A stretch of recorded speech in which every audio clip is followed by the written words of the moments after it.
Parfois, nous souhaitons que notre vie soit plus facile.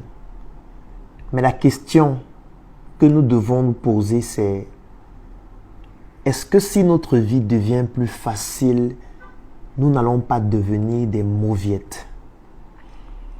Au quotidien, plusieurs personnes me posent la question, Claudel, s'il fallait changer quelque chose dans ton parcours, qu'est-ce que tu changerais?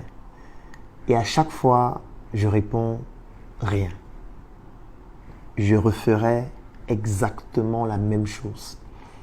Et ceux qui me connaissent un peu plus, ou alors ceux qui me côtoient au quotidien, avec qui je collabore, parfois, ils renchérissent en disant « Mais Claudel, comment tu peux dire ça? Il y a par exemple tel projet que tu as lancé, ça n'a pas fonctionné. Il y a tel projet où tu as perdu beaucoup d'argent. Il y a telle personne avec qui tu travaillais. Aujourd'hui, vous ne travaillez plus ensemble. C'est quelqu'un qui te calomnie partout. Il y a telle personne avec qui tu t'entendais bien, mais aujourd'hui, ce n'est plus nécessairement ça. Il y a tel projet que tu as abandonné. Il y a tel échec, tel échec, tel échec. Tu ne trouves pas que s'il fallait que tu puisses refaire cela à nouveau, il n'y a pas des ingrédients, il n'y a pas des choses que tu changerais. Et je leur dis toujours, c'est parce que j'ai eu à investir, perdre de l'argent. C'est parce que j'ai lancé certains projets qui se sont soldés par des échecs cuisants. C'est parce que j'ai fait confiance à certaines personnes qui m'ont trahi de manière audacieuse. C'est parce que je me suis trompé moi-même dans certains castings qu'aujourd'hui, j'ai la connaissance et j'ai l'expérience que j'ai. En fait, je dois mon expérience, je dois ma connaissance, je dois mon savoir-faire et je dois mes 800 idées par seconde à tous ces échecs, à toute cette trahison, à toutes ces difficultés de la vie. Et d'autres personnes renchérissent en disant, dis donc Claudel, toi aussi tu exagères, tu dis que tu as eu des difficultés. Tu es un bobon, non? Est-ce que les bobons ont des difficultés? Toi, on a financé ton école, toi, tu n'as pas eu des problèmes de financement. C'est nous les gars du ghetto qui avons les problèmes. Toi, tu n'as pas de problème. Et la question que j'ai envie de poser est celle de savoir, pensez-vous que les problèmes n'ont qu'une seule nature? Est-ce que si quelqu'un n'a pas les problèmes d'argent, ça signifie qu'il n'a pas de problème? Moi, je vais prendre un exemple d'actualité. Aujourd'hui, tout le monde parle de Samuel Eto'o. Tout le monde dit Samuel Eto'o aurait dû faire ceci, Samuel Eto'o aurait dû faire cela, Samuel Eto'o n'est pas humble, Samuel Eto'o n'est pas vraiment quelqu'un avec qui il faut faire des choses, il a beaucoup d'argent, il méprise les gens. Dernièrement, il est passé en interview et il donnait des réponses à plusieurs questions qu'un journaliste lui posait. Et moi, j'ai envie de te poser la question. Est-ce que quand tu l'entendais s'exprimer, tu ne sentais pas que lui aussi, il a des problèmes? Tu ne te rendais pas compte que lui aussi, il a des problèmes? Du fait que parfois, les gens ne comprennent pas ce qu'il fait. Parfois, les gens le critiquent alors que ce sont des personnes qu'il a accompagnées, bien que ça n'enlève pas le droit à ces personnes de trouver des manquements à ce qu'il fait. Voilà quelqu'un qui est milliardaire et qui a des problèmes et qui se plaint d'un certain nombre de choses et qui dit « Laissez-moi travailler ». Moi, c'est la phrase que je retiens de son interview. « Laissez-moi travailler ». Comme une manière de dire « Vous m'acculez trop, laissez-moi travailler ». Mais toi, tu es au quartier, tu dis que les bobos ont beaucoup d'argent, ils n'ont pas de problème. Voilà quelqu'un qui est milliardaire.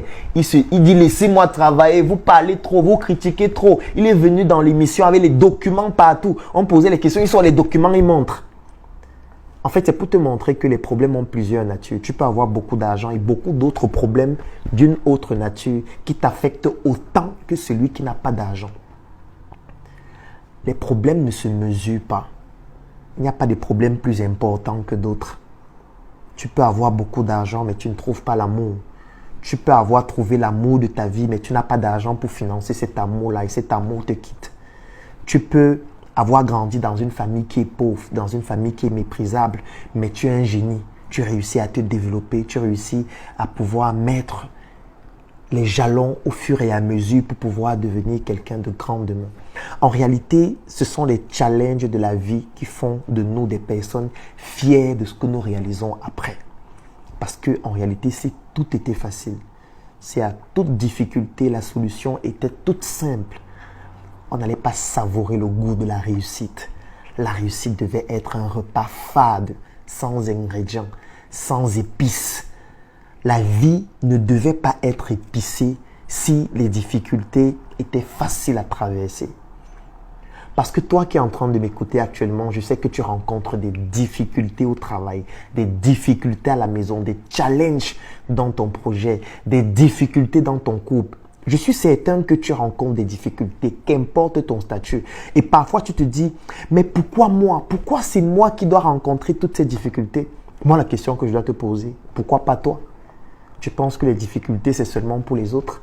Ça doit seulement arriver aux autres. Toi aussi, tu dois rencontrer des difficultés. Toi aussi, tu dois passer par ces moments qui bouillonnent ton cerveau. Parce qu'en réalité, c'est le chemin obligatoire qui te conduit à progresser et surtout à être fier de ce que tu vas réaliser après. Maintenant, tout doit être guidé par ton éthique, par ta rigueur, par tes valeurs. Et même les valeurs ne sont pas universelles. Les valeurs que j'ai ne sont pas les tiennes. La rigueur que j'ai n'est pas forcément la tienne. L'éthique que j'ai n'est pas la tienne. Parce que parfois on se met à juger l'éthique des autres. Ce n'est pas notre rôle de juger. Surtout pour ceux qui sont chrétiens ou alors qui sont déistes, c'est-à-dire qui croient en Dieu. Ce n'est pas votre rôle de juger. J'entends souvent des personnes dire « Ah vraiment, tel là, lui, il est dans l'argent facile. Il a laissé les difficultés de la vie que nous sommes en train de traverser. Lui, il s'est lancé dans une activité où il gagne de l'argent facilement. » Et quand je pose souvent la question qui est celle de savoir « Mais l'argent facile là, qu'est-ce qu'il fait pour gagner cet argent ?» Et j'entends des réponses du style « Elle se prostitue. » Vous pensez que se prostituer, c'est facile? Vous pensez que coucher avec des hommes chaque jour, c'est facile? Vous pensez que coucher avec des hommes qui ont des vices extraordinaires, sans lesquels ils ne peuvent pas vous donner de l'argent, c'est facile? Vous pensez que coucher avec plusieurs hommes chaque jour que vous n'aimez pas juste pour de l'argent, c'est facile? Parce que quand j'entends souvent les gens dire « Non, la fille là, elle cherche l'argent facile. » Vous pensez que c'est facile de le faire? Dernièrement, il y avait le scandale de Dubaï où on disait qu'il y a des femmes qui mangeaient des excréments. Et certains disaient c'est l'argent facile. C'est facile de manger les excréments. Toi, tu as déjà mangé les excréments? Comment tu peux qualifier ça d'argent facile? Chaque vie a un prix à payer. Chaque objectif qu'on veut atteindre a un prix à payer. Est-ce que toi, tu es capable de payer le prix qui correspond à l'objectif que tu veux atteindre? Ce prix, tu dois le payer en prenant en compte ton éthique, tes rigueurs personnelles et surtout tes valeurs. Mais tes valeurs ne sont pas forcément celles des autres. Un autre peut avoir une éthique selon laquelle il faut tuer quelqu'un pour gagner de l'argent. C'est l'État ou la société qui doit le punir par rapport aux lois en vigueur dans l'environnement dans lequel nous nous trouvons. Mais si tu veux toujours comparer ton éthique par rapport à celle des autres, tu vas devenir fou parce que tu vas te rendre compte que les autres n'ont pas la même éthique que toi, parce que les autres ne sont pas composés comme toi, les autres n'ont pas ton même patrimoine génétique, les autres n'ont pas grandi dans le même environnement que toi, les autres n'ont pas tes mêmes connaissances, les autres n'ont pas ta même sensibilité, les autres n'ont pas tes mêmes émotions, tes mêmes frustrations. C'est tout à fait normal que les autres aient une éthique qui ne soit pas similaire à la tienne. Tu dois te concentrer sur toi. Tu dois te concentrer sur le cercle que tu peux influencer. Tu dois te concentrer sur les objectifs que tu veux atteindre. Et tu dois comprendre que c'est ce qu'on donne qu'on possède. En réalité, si on enlevait les difficultés de notre vie, tous les objectifs qu'on devait atteindre ne devaient avoir aucun goût. Aujourd'hui, j'ai le goût de savourer ce que j'ai parce que je sais par quoi je suis passé pour y arriver.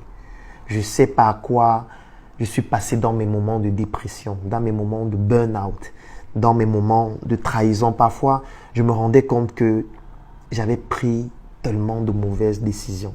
Mais en fait, c'est quoi une mauvaise décision?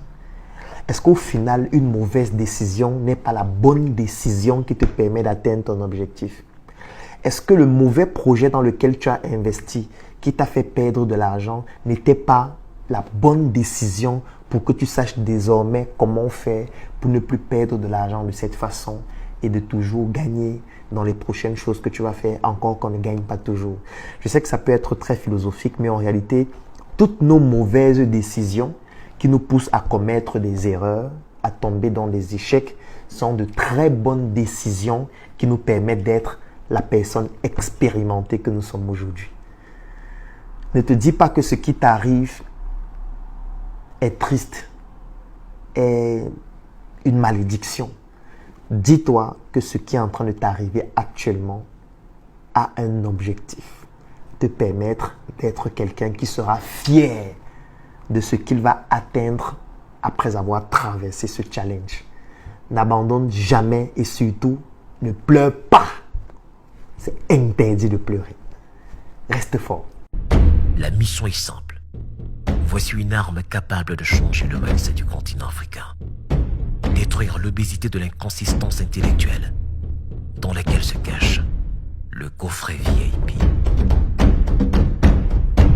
Il possède une arme contenant 200 heures de formation et 8 ans d'expérience entrepreneuriale. Recevez le pouvoir de devenir une meilleure version de vous-même. Armez-vous de cette clé pour une réussite entrepreneuriale.